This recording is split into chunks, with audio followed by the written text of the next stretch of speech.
शिरसाड वज्रेश्वरी रोडवरील खड्ड्यामुळे अपघातांची मालिका सुरूच असून आई वडिलांबरोबर दुचाकीवरून जात असताना ट्रेलर व दुचाकीमध्ये झालेल्या भीषण अपघातात 7 वर्षाच्या मुलाचा जागीच मृत्यू झाल्याची दुर्दैवी घटना घडली आहे।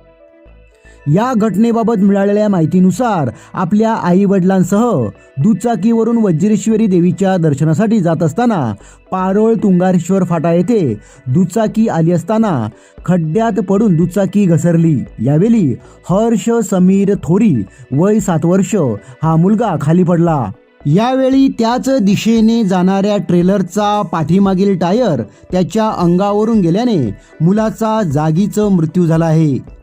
दुचाकीवरील थोरी कुटुंब हे आचोळे तलाव नालासोपारा पूर्व येथील असून ते दुचाकीने वज्रेश्वरी देवीच्या दर्शनासाठी जात होते।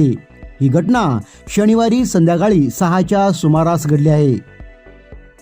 शिरसाड वज्रेश्वरी रस्त्यावरील खड्ड्यामुळे अनेक अपघात होत आहेत। रस्त्यावर मोठ्या प्रमाणात वाहतूक होत असताना धुळीचा सामनाही वाहन चालकांना करावा लागत आहे।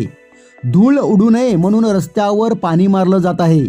आता या पाण्यामुळेच रस्ता चिकट होऊन दुचाकी घसरण्याचे प्रकार घडू लागले आहेत।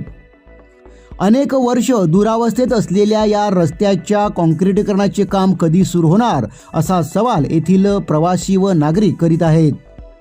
दरम्यान या घटनेची माहिती मांडवी पोलिसांना मिळताच पोलीस स्टेशनच्या कर्मचाऱ्यांनी घटनास्थळी धाव घेतली।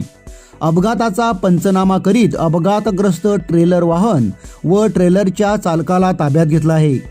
या घटनेचा अधिक तपास मांडवी पोलीस करीत आहेत।